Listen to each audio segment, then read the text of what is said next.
Hola, esta es la clase número 30 de cálculo diferencial. Estamos actualmente en la unidad de derivadas y vamos a estudiar la derivada como tasa de variación. En la clase anterior aprendimos a determinar la velocidad instantánea de una partícula que se mueve a través de una línea horizontal, que en ese caso más bien decidí que era vertical, y cuyo fenómeno se describe con una ecuación S de t, donde t me controla el tiempo. Luego aprendimos que la velocidad se calcula derivando la función de la distancia y esta describe la tasa de variación de s con respecto al tiempo. Ahora, de forma general, si yo tengo una función y que describe un fenómeno con respecto a x, entonces de y de x, que se escribe como, o y' de x se escribe como de y de x, describe una tasa de variación de la función con respecto al tiempo. Y esto nos genera la siguiente definición. Si y es igual a f de x, la tasa de variación instantánea de y por unidad de variación de x en x1 es la derivada evaluada en x1. Cuando yo digo unidad de variación, puede ser muchas cosas. Los fenómenos más fundamentales que estudiamos en física y en cálculo tienen que ver con el tiempo. En ecuaciones diferenciales también trabajamos mucho con el tiempo. Pero vamos a ver algunos ejemplos donde la unidad de variación puede ser la corriente, pueden ser metros, puede ser la misma velocidad, puede ser metros cúbicos de agua, metros cúbicos de algún gas.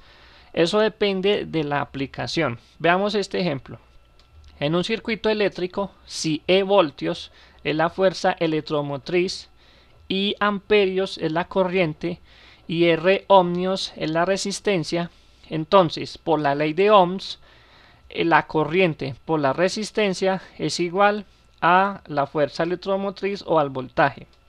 Entonces nos piden demostrar que la corriente decrece a una tasa proporcional al inverso del cuadrado de R. Y también nos dicen cuál es la tasa instantánea de variación de la corriente con respecto a la resistencia en un circuito eléctrico de 90 voltios cuando la resistencia es de 15 ohmios.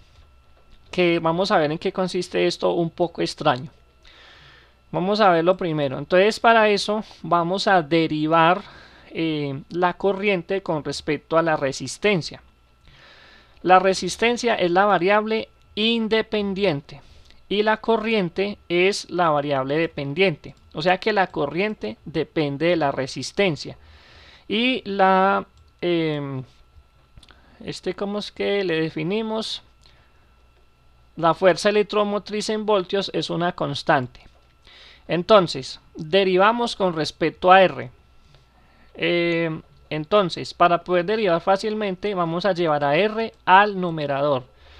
Me quedaría R a la menos 1.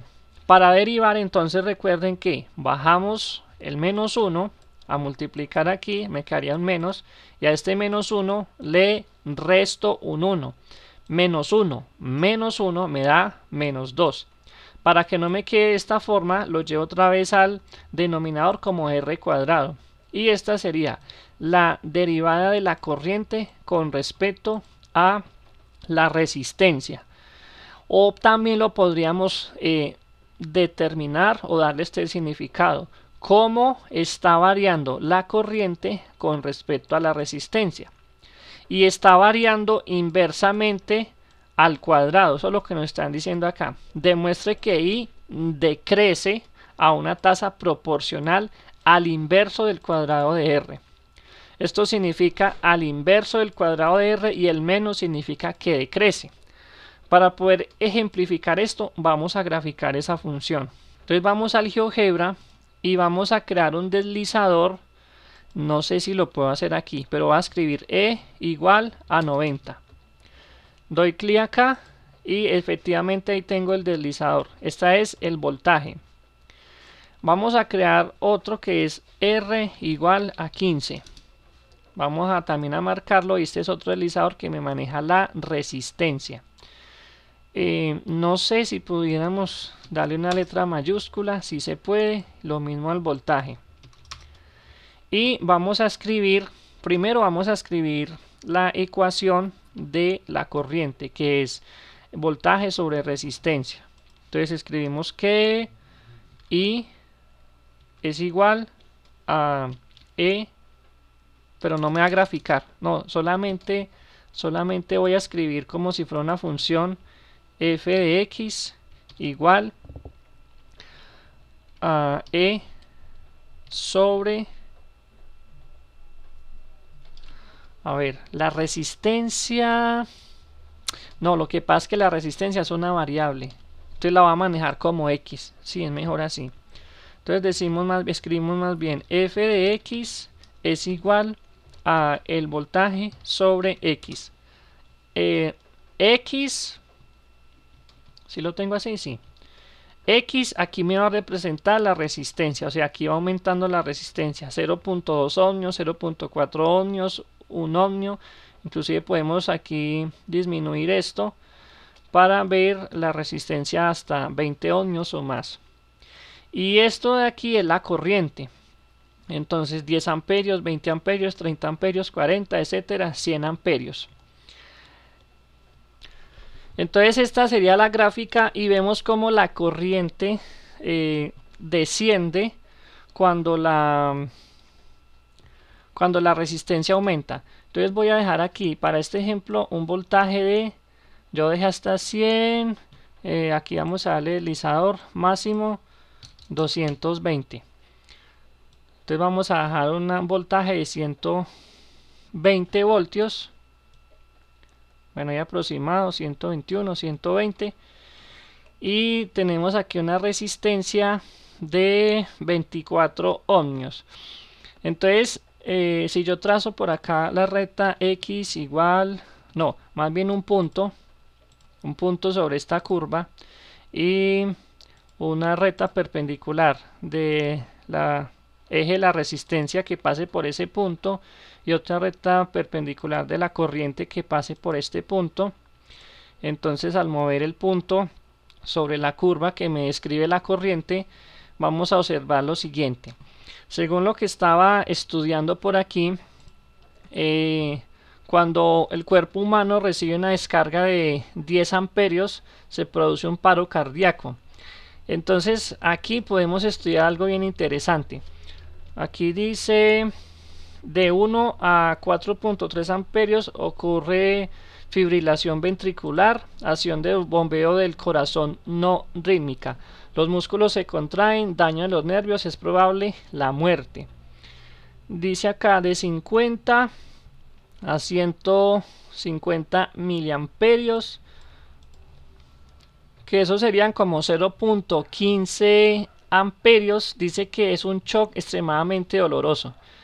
Entonces aquí en esta gráfica, pues para uno sacar,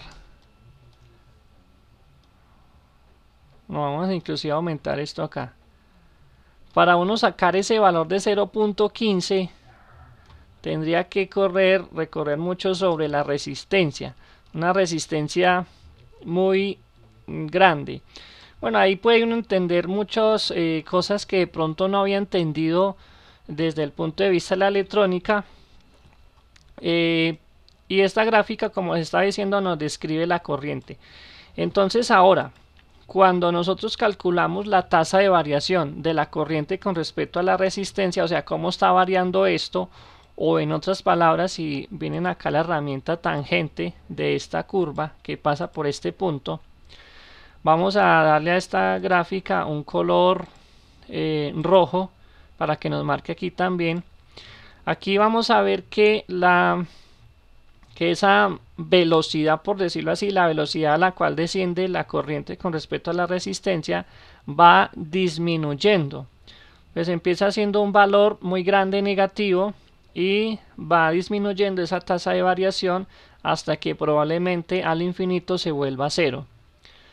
Que ya no va a variar la corriente con respecto a la resistencia, sino que la corriente se va volviendo cero. Con todo ese análisis hemos demostrado que la corriente decrece a una tasa proporcional al inverso del cuadrado de la resistencia. O sea, esa es la traducción matemática.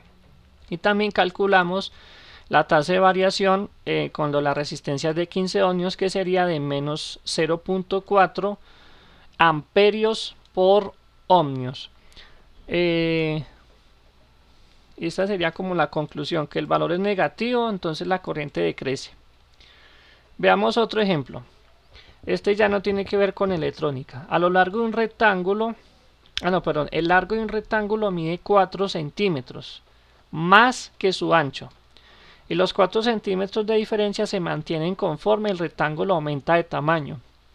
Sea AW centímetros cuadrados el área del rectángulo, cuyo ancho es W centímetros medido en 4 cifras significativas. Determine la tasa de variación cuando el ancho sea de W igual a 10 centímetros. Entonces sabemos que el área de un rectángulo es la base por la altura. W en inglés es width, que es el ancho, y h, height, que es la altura. Nos están indicando pues que al multiplicar ancho por altura obtenemos el área del rectángulo. Nos está diciendo acá el problema que el largo del rectángulo mide 4 centímetros más que su ancho. Eso quiere decir que el largo, que yo lo interpreté como h, mide el ancho más 4 centímetros, y esto es permanentemente constante. Entonces yo puedo cambiar este parámetro, lo puedo cambiar aquí en h. Me quedaría entonces una fórmula toda en términos de W. Observen que aquí no escribí el paréntesis W. ¿Por qué? Porque eso no es una función que dependa de W. Eso es una relación. Cuando ya sea función, ahí sí escribimos entre paréntesis la variable independiente. Y como aquí solamente hay es una sola variable, W. Hacemos distribución. W por W, W cuadrado. W por 4, 4W. Para determinar la tasa de variación, cuando W es 10 centímetros, derivamos esa función. Entonces la derivada del área sería 2W más 4. Calculamos en 10, entonces tendríamos 2 por 10 más 4 igual a 24. Entonces podemos decir que el área está variando, o la tasa de variación en ese momento es de 24 centímetros cuadrados. Podemos hacer otra vez la interpretación gráfica de esto. La fórmula que describe el área es W cuadrado más 4W, que aquí tendríamos que graficar como X cuadrado más 4X. Entonces aquí puedo aumentar el eje X o disminuir el eje Y. Y aquí podemos, listo. Voy a poner un punto aquí y con la herramienta de tangente de esta curva por este punto. Entonces vemos que aquí nos está mostrando la velocidad. Observen que la velocidad no siempre va a ser igual. La velocidad a la cual cambia el área del rectángulo. El área del rectángulo va a cambiar con respecto a esta curva roja. Y la tasa va a ser este número que ustedes ven acá, 9.22. Cuando el ancho del rectángulo es 2.5, entonces ha cambiado a 9.02 centímetros cuadrados. Y empieza a crecer, a crecer, a crecer, porque pues obviamente tenemos aquí una parábola. Esa sería la interpretación gráfica. Veamos otro ejemplo. Suponga que un cilindro circular recto tiene una altura constante de 10 metros. Sea V metros cúbicos el volumen del cilindro circular recto y R metros el radio de su base. Determine la tasa de variación de V con respecto a R. Determine la tasa de variación del volumen cuando R es igual a 5 metros. Entonces, buscando dentro de todas las fórmulas que ya sabemos, el volumen de un cilindro tiene la forma pi por R cuadrado por la altura, donde R es el radio de la base y H la altura del cilindro. Como nos están diciendo que la altura es constante, que es 10 metros, entonces el volumen con respecto al radio, observen que aquí tampoco puse entre paréntesis R o H, porque son dos variables.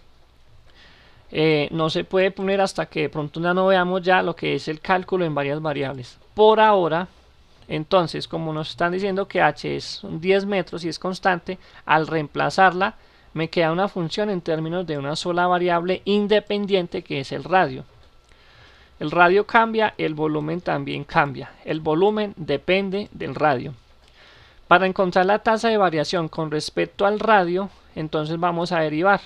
Derivada de esta función con respecto a r. Bajo el 2, 2 por 10, 20. Resto 1 al exponente, me quedan 20 pi por r. Reemplazo en el radio que me dan, que es 5 metros.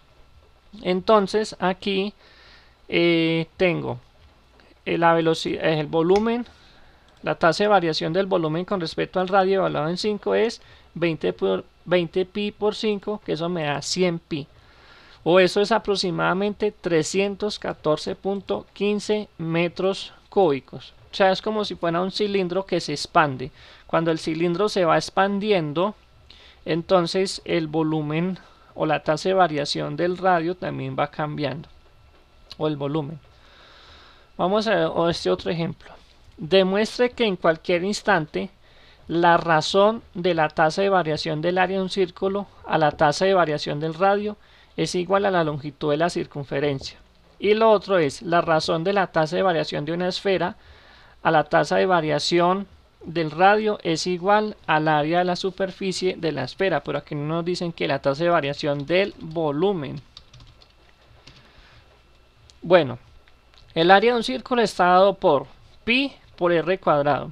¿Cómo calculamos la variación? Derivamos. Derivada de esto es 2πr.